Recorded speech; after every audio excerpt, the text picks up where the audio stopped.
இல்லை முருகன் மாநாடு போல. ஏன்னா நான் வந்து ஹைதராபாத் போயிட்டு வந்தேன். முருகன் என்னுள் வாழ்ந்து கொண்டு இருக்கிறார். என் கழுத்தில் வந்து எல்லாமே இறைவனை வச்சுட்ருக்கேன். இறைவனை வணங்குகின்ற நான். அதனால் அங்கே நான் போகிறதுக்கு வந்து பாஸ் வந்து விவிஐபி பாஸ் வந்து வர சொல்லி என்னால் போக முடியல.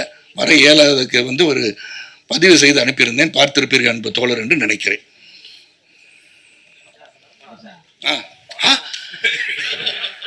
உங்களை தான் தேடிட்டு இருந்தேன் நான். அதெல்லாம் போய் வந்து ஒரு இறைவன் இருக்கிறான் என்பதை மேலும் மேலும் சொல்லி, அதுவும் சிவபக்தி அப்படின்னு சொல்லும்போது பக்தியை பற்றி ரொம்ப அழகாக இந்த இருக்கிற ஜென்ரேஷனுக்கு இறைவன் omnipotent, omnipresence, may it be Jesus, may it be Allah, or may it be Shiva, may it be Murugan அப்படி இருக்கும்போது கடவுள் என்று ஒருவர் இருக்கிறார் என்பதை நாம் நம் வழக்கப்படி அதை வந்து கடவுளை வந்து நம்ம துதித்து வணங்கி நம்ம செயல்பட்டால். அனைவருக்கும் வணக்கம்.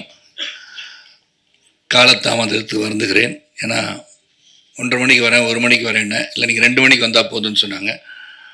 அதனால் நான் 2 மணிக்கு வரலான்னு சொல்லி கிளம்புனது கொஞ்சம் டிராஃபிக், உண்மையான டிராஃபிக் ஜாமில் நான் மாட்டிக்கிட்டேன். மணி மாதிரி இல்லை. ஏன்னா மணி வந்து மெதுவாக வராரு, வந்து முன்னாடி வர உட்காந்தார். நான் தான் முதல்ல வந்தேன்ன மாதிரி. ஸோ வருகை தந்திருக்கின்ற அனைவருக்கும் என்னுடைய நன்றி கலந்த வணக்கத்தை தெரிவித்துக் கொள்கின்றேன். கண்ணப்பாவோட ப்ரீ ரிலீஸ் ஈவெண்ட் வந்து தமிழ்நாட்டில் மிகப்பெரிய லெவலில் பண்ணணும்னு எம்ஜிஆர் யூனிவர்சிட்டியில் வந்து பிளான் பண்ணிகிட்டு இருந்தாங்க. அது பல காரணங்களுக்காக இந்த படமும் வந்து 27ஆம் தேதி ரிலீஸ் பண்ணும்போது ஏற்கனவே ப்ரீ ரிலீஸ் ஈவெண்ட் முந்தானத்து வந்து ஹைதராபாத்தில் பண்ணாங்க. அப்போ நான் வந்து சென்னையில் வந்து நம்ம பண்ணுற ஈவெண்ட் பண்ணாமல் இருந்தால் அது எப்படி இருக்கும்னு சொல்லி யோசனை பண்ணி நம்ம ஒரு ப்ரெஸ் மீட் நான் உங்களெல்லாம் சந்திச்சலான்னு ஐடியா பண்ணேன்.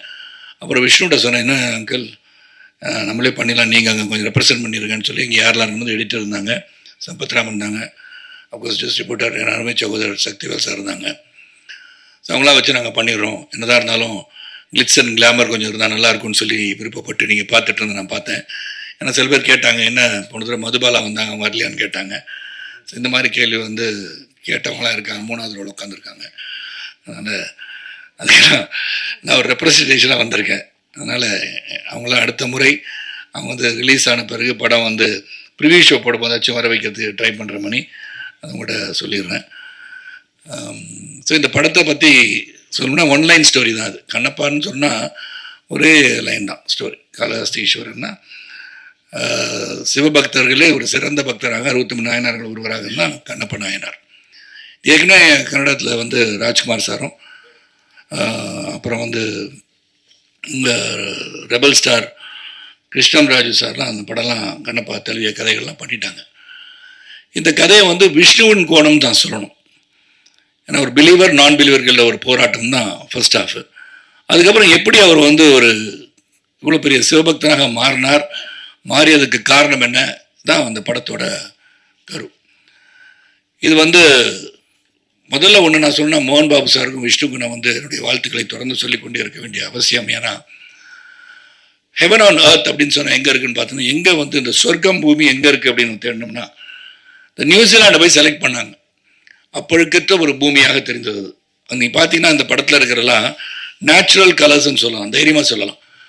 இதெல்லாம் டிஏயில் கரெக்ஷன் பண்ணாங்க, கலர் கரெக்ஷன் பண்ணாங்க. அது ரொம்ப மினிமலாக இருக்கும்னு நினைக்கிறேன். ஏன்னா அங்கே வந்து அந்த நியூசிலாண்டு ரோட்டருவான்ற இடத்துக்கு போகும்போது ஒரு 10 நாள் ஷூட்டிங் போகலாம், 15 நாள் ஷூட்டிங் போகலாம், 20 நாள் ஷூட்டிங் போகலாம். 120 நாளுக்கு மேலே ஒரு வெளிநாட்டில் போய் படம் எடுக்கிறது சாதாரண விஷயம் கிடையாது.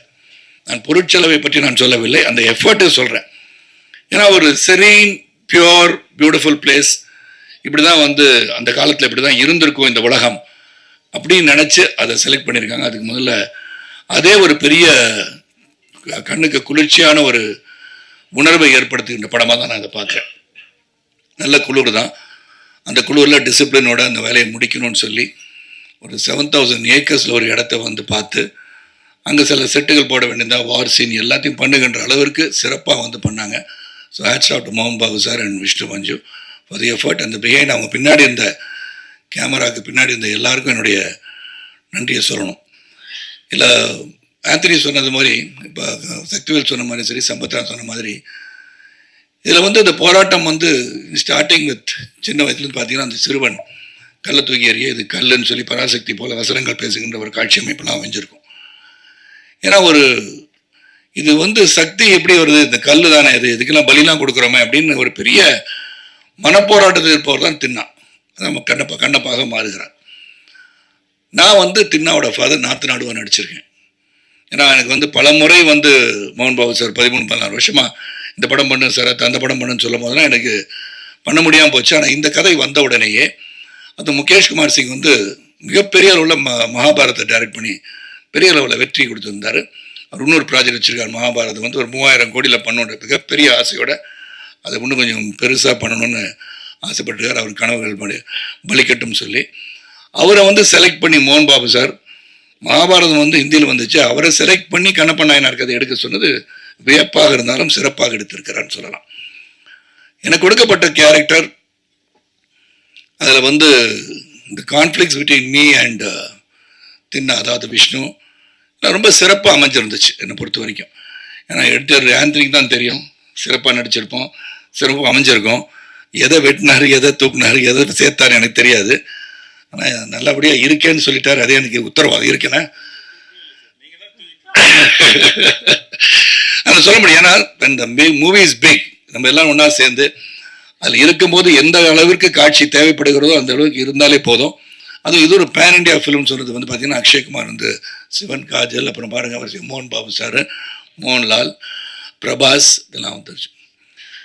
இவங்கெல்லாம் வந்து இன்டர்வல் இதெல்லாம் வந்த பிறகு இந்த படம் வந்து கடைசி 1 hour வந்து ரொம்ப ஸ்ட்ராங்காக இருக்குன்னு சொல்லி ஆந்தனி சொல்லுவோம். உண்மையிலே சந்தோஷமாச்சு. இங்கே மட்டும் இல்லை, ப்ரீ ரிலீஸ் இவெண்ட்லேயும் அவர் சொல்லிட்டு இருந்தார் அதை பற்றி. ஏன்னா அவர் தான் முழுமையாக பார்த்து எடிட் பண்ணி இந்த வார் சீனாக இருந்தாலும் சரி, காட்சிகளாக இருந்தாலும் சரி, லவ் சீனாக இருந்தாலும் சரி, எல்லாமே அவர் வந்து பார்த்துருக்காரு.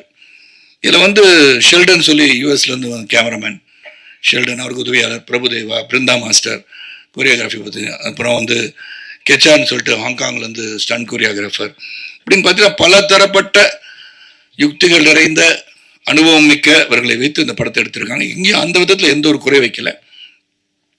அப்புறம் பார்த்தீங்கன்னா எல்லாருமே நல்லா நடிச்சிருக்காங்கன்னு சொல்லணும். ஏன்னா they have given their best. அந்த உழைப்பு வந்து மிக அதிகமாக கொடுக்கப்பட்டிருக்கின்ற படம். அந்த உழைப்புக்கு வெற்றி வரும்னு சொல்கிறோம். இந்த படம் இப்படி ஓடும், அப்படி ஓடும், இவ்வளோ வசூல் செய்யணும் சொல்ல தயாராக இல்லை. ஆனால் இந்த படம் ஒரு சிறந்த படமாக மக்கள் தெரிந்து கொண்டு புரிந்து கொள்ள வேண்டிய ஒரு படமாக இருக்கும்னு நான் நினைக்கிறேன். காரணம், இப்போ வந்து சரித்திரத்தையும் சரி இத்தியாசங்களையும் சரி நாம் இப்போ இருக்கிற ஜென்ரேஷனுக்கு சில கதைகளை நாம் சொல்ல மறந்து விடுகிறோம்னு நினைக்கிறேன். ஏன்னா அவங்களுக்கு இன்ட்ரெஸ்ட் இல்லாததை வந்து இன்ட்ரெஸ்ட் கொண்டு வரணும்னா, இப்போ பொன்னியின் செல்வன்ற கதையை வந்து எல்லாரும் வந்து போய் பார்க்கணும்னு நினைக்கிறதுக்கு அதை வந்து சொல்லிக்கிட்டே இருந்தாங்க. பொன்னியின் செல்வன் கதையை பற்றி எல்டர்ஸ்க்கு தெரிஞ்ச மாதிரி யங்ஸ்டர்ஸ் தெரியாது. அந்த யங்ஸ்டர்ஸை கொண்டு போய் ரீச் பண்ணணும்னு நினச்சி தான் மணிரத்னம் அந்த படம் எடுத்திருப்பார். அதே மாதிரி கண்ணப்ப நாயனார் கதை, காளஹஸ்தி ஈஸ்வரருக்கு எல்லாரும் ஒரே லைனில் கதை சொல்லிடலாம். வலது கண்ணில் வந்து ரத்தம் வந்தது, உடனே கண்ணை பிடிங்க வச்சார், அப்புறம் இடது கண்ணிலையும் வந்துடுச்சு, திருப்பி அது இன்னொரு காலை வந்து கட்டவரலாங்க வச்சு இடம் தெரியாமல் போயிடக்கூடாதுன்னு வச்சு பண்ணார் அப்படின்னு அது ஒன்லைன் ஸ்டோரி. பட் விஷ்ணு ஒரு கோணத்தில் before becoming Kannappa, what was Kannappa, தின்னா என்னவாக இருந்தார், ஒரு வேடனாக இருந்தவர் எப்படி வந்து மாறி சிவபக்தரானார்ன்றது கதை. அது ஒரு சின்ன லைனாக இருந்தால் கூட ஒரு ஸ்டோரி, ஒரு இமேஜினரி ஸ்டோரி, பேக் ஸ்டோரின்னு சொல்லலாம். அது வந்து விஷ்ணுவோட கோணத்தில் ரொம்ப நாளாக விஷ்ணு வந்து ஆர்டினரியாக வந்து இது பண்ணல. It's Khan to research. பெரிய புராணத்தில் சொல்லப்பட்டது, இங்கெல்லாம் வந்து கண்ணப்பரை பற்றி கண்ணப்பா பற்றி பேசுகிறாங்க அப்படின்னு சொல்லி எடுத்து ஒரு மிகப்பெரிய எஃபர்ட்டோடு எடுத்திருக்காரு. அந்த எஃபர்ட்டுக்கு நிச்சயமாக வெற்றி வரணும்னு நினைக்கிறவனா, அந்த உழைப்புக்கு வெற்றி வருவதற்கு உங்களுடைய அன்பு ஆதரவு இந்த திரைப்படத்துக்கு வேணும். அது மட்டும் இல்லாமல் ஃபோக்லோர் அப்படின்னு இங்கே சவுத்தில் இருக்கிற காளஹஸ்தியை சேர்ந்த இந்த கண்ணப்ப நாயனாரை பற்றி நம்ம அகில இந்தியாவுக்கு தெரியணும்னா இந்த கதை நிச்சயமாக அங்கே போய் சேரணும். 2வது பக்தி. ஏன்னா உங்களுக்கு 3 மணிக்கு மேலே வேற ஒரு இதற்கு வந்துட்டாங்கன்னு நினைக்கிறேன். அந்த பக்தியை பற்றி சொல்லியிருக்காங்க. எவ்வளோ பேருக்கு பக்தி இருக்குன்றது இன்னைக்கு. அந்த பக்தியை வந்து எல்லாரும் வந்து இப்போ ஜோசியத்தை போனாலும் தெரியும், போன உங்களுக்கு அம்மாவுக்கு டைம் இப்போ சரியில்லைன்னு சொல்லிடுவோம். ஏன்னா நீங்கள் அது மாதிரி போய் பார்ப்போம். போய் கோயிலுக்கு போகிறோம்னு சொன்னால் அடிக்கடி ஒரு தினமும் போய் கோயில் போகிறதோ தினமும் சாமி கும்பிட்றதோ இல்லாமல் இருக்கலாம். ஆனால் ஒரு துன்பமான நிலையோ ஒரு கஷ்டமான சூழ்நிலையோ பிரச்சனையாக இருக்கும், நிச்சயமாக கோயில் போவோம். ஒரு ஜோசியர் போய் பார்த்து என்னங்க என்ன சொல்லுது கட்டம் அப்படின்னு சொல்கிற அளவுக்கு இருப்பாங்க. அதெல்லாம் போய் வந்து ஒரு இறைவன் இருக்கிறான் என்பதை மேலும் மேலும் சொல்லி, அதுவும் சிவபக்தி அப்படின்னு சொல்லும்போது அந்த பக்தியை பற்றி ரொம்ப அழகாக இந்த இருக்கிற ஜென்ரேஷனுக்கு இறைவன் omnipotent, omnipresence, may it be Jesus, may it be Allah, or may it be Shiva, may it be Murugan அப்படி இருக்கும்போது கடவுள் என்று ஒருவர் இருக்கிறார் என்பதை நம் வழக்கப்படி அதை வந்து கடவுளை வந்து நம்ம துதித்து வணங்கி நம்ம செயல்பட்டால் வாழ்க்கை சிறப்பாக இருக்கும் அப்படின்றத சொல்லுகின்ற கடமையா இருக்கு. பல பேர் பார்த்தீங்கன்னா இப்போ காலத்தின் ஓட்டத்தில் பொருளாதார அடிப்பில் உயரும் போது நான் சொன்னேன், இப்போ ப்ரீ ரிலீஸ் ஈவெண்ட் கூட காந்தி யாருன்னு கேட்டாலும் கேட்டுருவாங்க. ஏன்னா now they're so busy making money, economic growth, their growth in life. அவங்கள சொல்லி குற்றம் இல்லை. எல்லாத்தையும் இது தெரிஞ்சுக்கிட்டா என்ன அவசியம், எதை தெரிஞ்சுக்கணும் அதை தெரிஞ்சுக்கணும்னு நினைக்கிறாங்க. ஆனால் ஒரு ரெஸ்பான்சிபிளாக இருந்து இந்த மாதிரி கலை உலகத்தில் இருக்கும்போது கலை மூலமாக ஒரு சினிமா மூலமாக இப்போ வந்து உதாரண சக்தி சொன்ன மாதிரி பொன்னியின் செல்வன் எல்லாரும் பார்க்கணும், இதை வந்து பிரம்மாண்டமாக திரையில் சொல்லும் போது அந்த கதையை போய் பார்க்கின்ற ஆர்வத்தை தூண்டும் போது அதை பற்றி அவர்கள் தெரிந்து கொள்வார்கள். மாதிரி கண்ணப்ப நாயனாரை பற்றி இந்த திரைப்படத்தை பார்த்த பிறகு ஓஹோ இப்படி ஒரு பக்திமான் இருந்திருக்காரா சிவபக்தவன் அப்படின்னு தெரிகிற அளவுக்கு இந்த படம் இருக்கும். ஆனால் பக்தி என்பது அவரவர்கள் மனதிலே தோன்றுகின்றது தான்.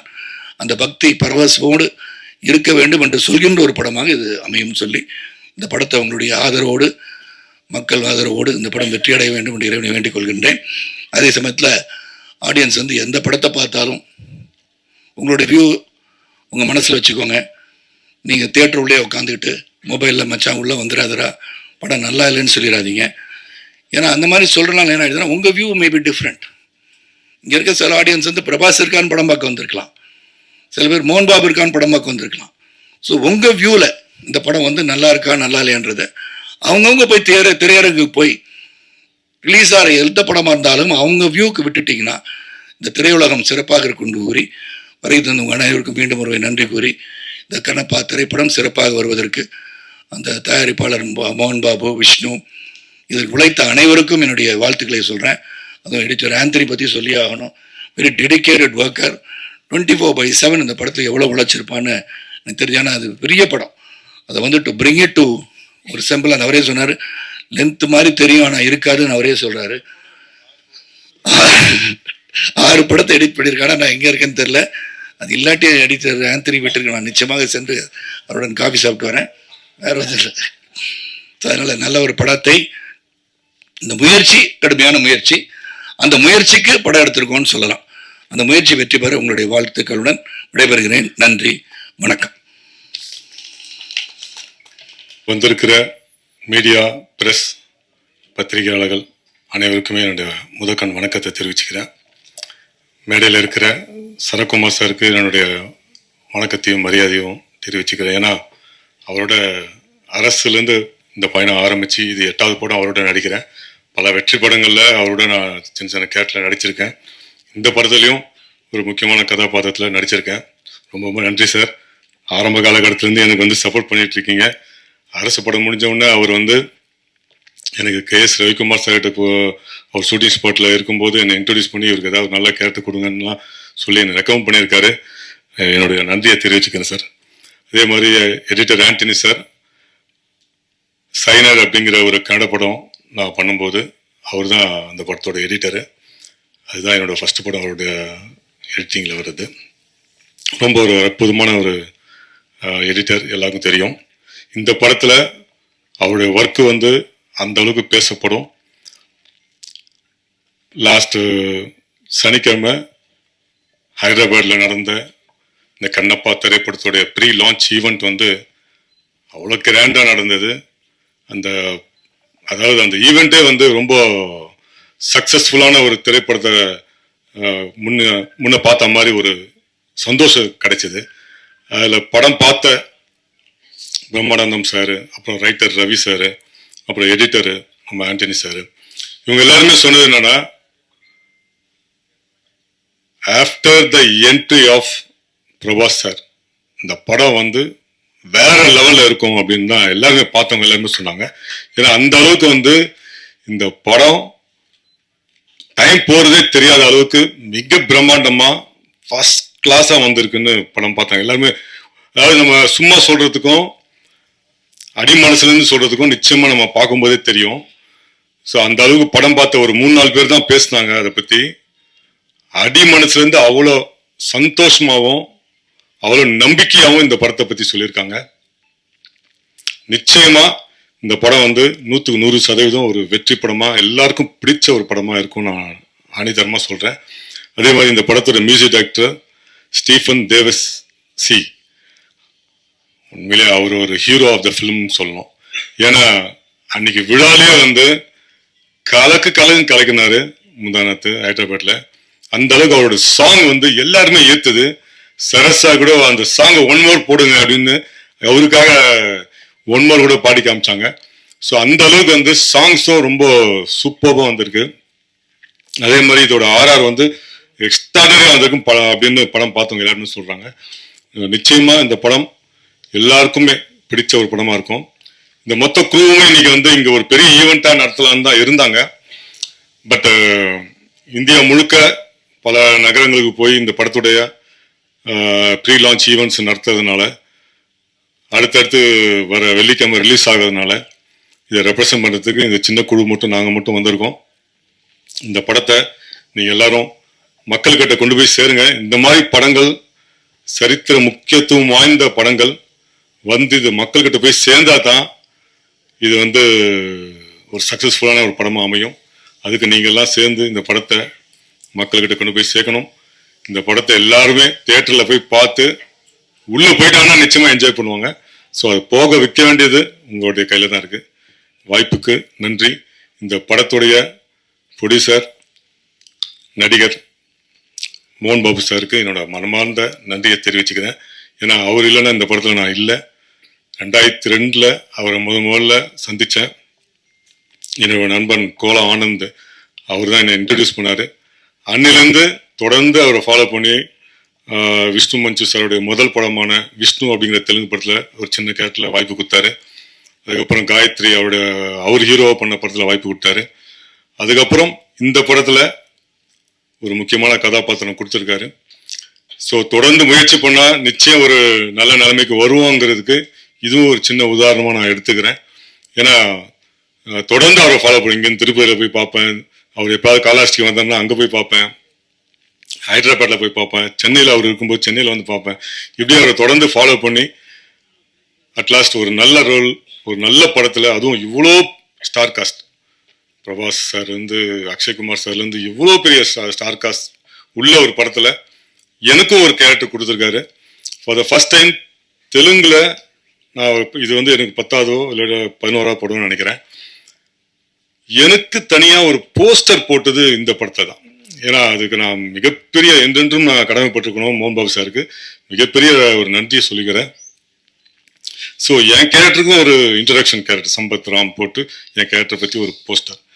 ஸோ இது இவ்வளோ பெரிய படத்தில் எனக்கு கிடைச்சது வந்து உண்மையிலே அந்த ஆண்டவனுடைய அருள் தான் நான் சொல்லணும். நிச்சயமாக இந்த படம் ஒரு மிகப்பெரிய ஒரு வெற்றி படம் அமையும். வாழ்த்துக்கு நன்றி. வாழ்த்துக்கள். அடுத்தபடியாக அவர் சினிமா துறைக்கு வந்து 25 ஆண்டுகளாகி பல வெற்றி படங்களை வந்து கொடுத்துட்டு இருக்கிறாங்க. ஸோ எடிட்டர் ஆண்டனி அவர்களை பேசுமாறு அன்போடு கேட்டுக்கொள்கிறோம். Hi to all the press and media. இந்த படம் வந்து I would like to எனக்கு வந்து ஃபர்ஸ்ட் மோகன் பாபு சாருக்கு நன்றி சொல்லணும். அண்ட் விஷ்ணு மஞ்சு அவங்களுக்கு நன்றி சொல்லணும். ப்ரொடியூசர்ஸ் சாருக்கும் நன்றி சொல்லணும். இந்த படத்தை இங்கே தமிழ்நாட்டில் ரிலீஸ் பண்ணுறாங்க. அண்ட் எனக்கு அண்ணன் சொல்லலாம், என்னன்னு சொல்கிறது தெரியல. பட் சரத்குமார் சார் ரொம்ப குட் ஃப்ரெண்ட். அனைவருக்கும் வணக்கம். கண்ணப்பா, முதல்ல சரத் சார்ட்டேருந்து தான் அது ஆரம்பிக்கணும்.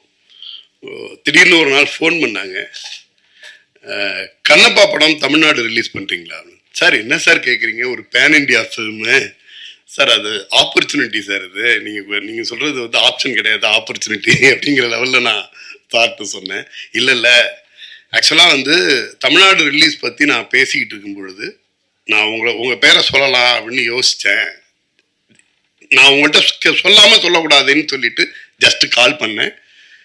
கண்ணப்பா படம் தமிழ்நாடு நல்லபடியாக ரிலீஸ் பண்ணி கொடுத்துருங்க. ஏற்கனவே வந்து சார் வந்து என்னோட ஒர்க்கை வந்து போர் தொழில், பரம்பொருள் இதில் எல்லாமே பார்த்துருக்காங்க. அந்த நம்பிக்கைன்னு நினைக்கிறேன். Thank you Sarathkumar sir. இதை சொல்லி முடிச்சுட்டு திருப்பி இம்மீடியட்டாக கால் பண்ணாங்க. நான் அங்கே சொல்லிட்டேன், தமிழ்நாடு நீங்கள் பண்ணுற மாதிரி இருக்கும், மற்ற விஷயங்கள் நீங்கள் நேரடியாக பேசிக்கோங்க அப்படின்னு. யூஸ்வலாக வந்து ஒரு நெகோசியேஷன் இருக்கும். எல்லாருக்கும் தெரிஞ்சது தானே. இதோட இது என்ன மாதிரி பண்ண போகிறோங்கிறத பற்றின ஒரு நெகோசியேஷன் இருக்கும். நான் அதை எதிர்பார்த்து சரி யார்கிட்ட இந்த கால் வரப்போகுது அப்படின்ட்டு இருந்தேன். அப்போ ஒரு கால் வந்துச்சு. கால் வந்தப்ப சரி லீகல் டீம்லேருந்து பேசுவாங்க அல்லது நெகோசியேஷனுக்காக உள்ள பர்சன் பேசுவாங்க, பிஸ்னஸ் பீப்புள் பேசுவாங்க அப்படின்ட்டு எடுத்தா விஷ்ணு மஞ்சு சார் பேசினார். எனக்கு ஷாக்கிங்காக இருந்துச்சு. ஒரு மிகப்பெரிய பேன் இண்டியா ஃபில்மோட ஹீரோ நேரடியாக ஃபோன் அடிச்சுட்டு தமிழ்நாடு நீங்கள் ரிலீஸ் பண்ணுறீங்க அப்படின்னு சொல்லிட்டு 2 வார்த்தை மட்டும்தான் சொன்னார். எங்கள் குழந்தைய உங்கள்கிட்ட ஒப்படைக்கிற மாதிரி ஒப்படைக்கிறோம், நல்லபடியாக ரிலீஸ் பண்ணுங்க அப்படின்னாங்க. எனக்கு எதுவுமே சொல்ல தோணலை.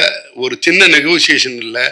அந்த படத்தை பற்றி இவ்வளோ பட்ஜெட்டில் பண்ணியிருக்கோம், இதை பண்ணியிருக்கோம், அதை பண்ணியிருக்கோம், எந்த பில்டப்பும் கிடையாது. அல்லது அட்லீஸ்ட் நான் வந்து இப்படியெல்லாம் சிரமப்பட்டு பண்ணோம், அதெல்லாம் எதுவுமே கிடையாது.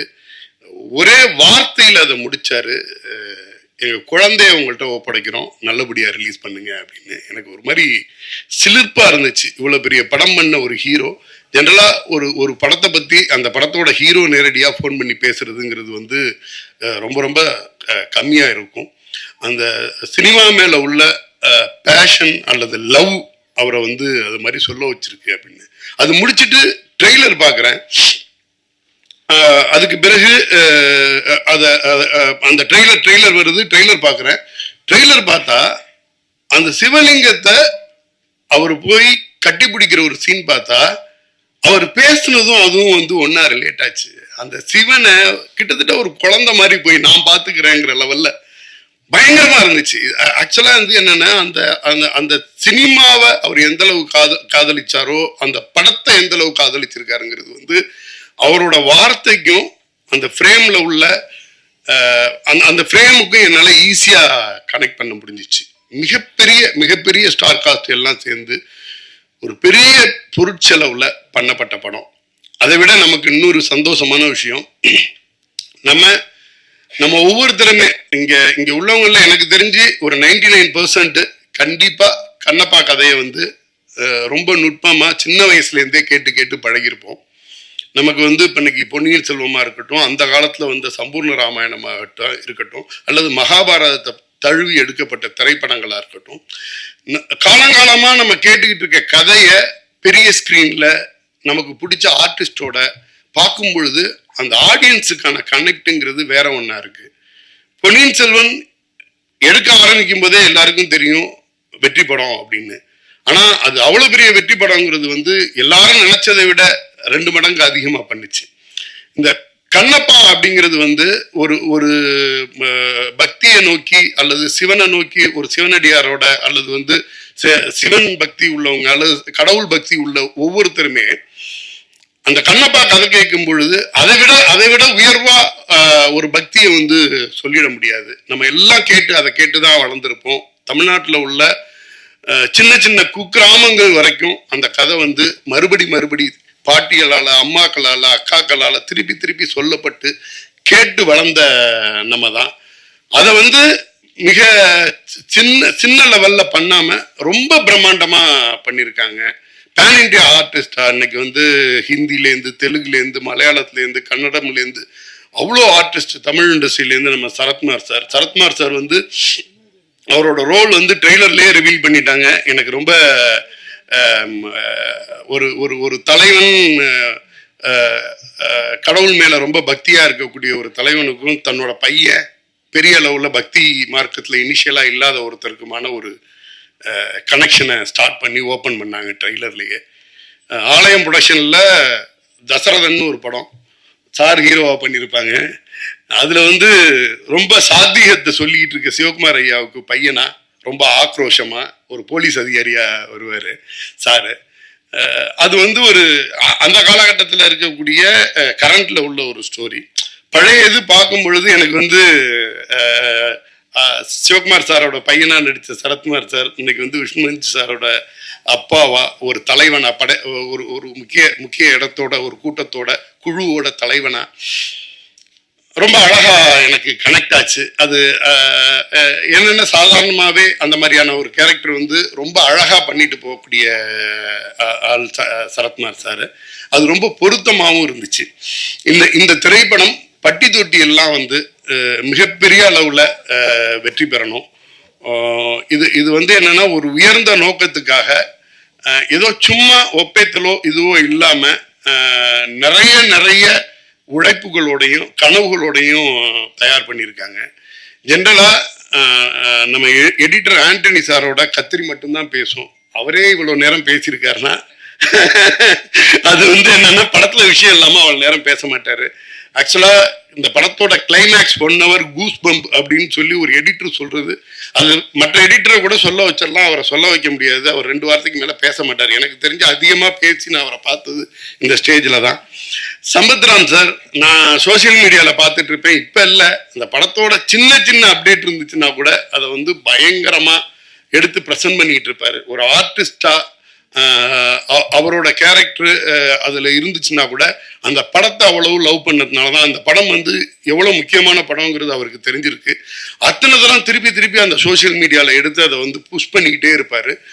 நான் நிறைய உங்களோட ஸ்டேட்டஸ்லேருந்து எல்லாமே பார்த்துருக்கேன். இந்த படத்தை நிறைய நீங்க வந்து புஷ் பண்ணிகிட்டே இருப்பீங்க. ஒரு நல்ல படம் மிகப்பெரிய உழைப்பை போட்டு பண்ணக்கூடிய எல்லா திரைப்படத்துக்கும் பத்திரிகையாளர்களுடைய சப்போர்ட் வந்து ரொம்ப நல்லாவே இருக்கும். நீங்களும் இந்த படத்தை எந்த அளவுக்கு மக்கள்கிட்ட கொண்டு போய் சேர்க்க முடியுமோ, ஒரு நல்ல எண்ணங்களை மக்கள் மத்தியில் விதைக்கிறதுக்கான ஒரு மிகப்பெரிய கருவியா நீங்க இருந்து இந்த திரைப்படத்தை தமிழகத்துல வெற்றி பெற செய்கிற அளவுக்கு மக்கள்கிட்ட கொண்டு போய் சேர்க்குமாறு பணிமுன்போடு கேட்டுக்கொள்கிறேன். இந்த படத்துக்கு PR விஸ்வா பிரதர் அவங்களுக்கும் எனது வாழ்த்துக்களை தெரிவித்துக் கொள்கிறேன். நன்றி.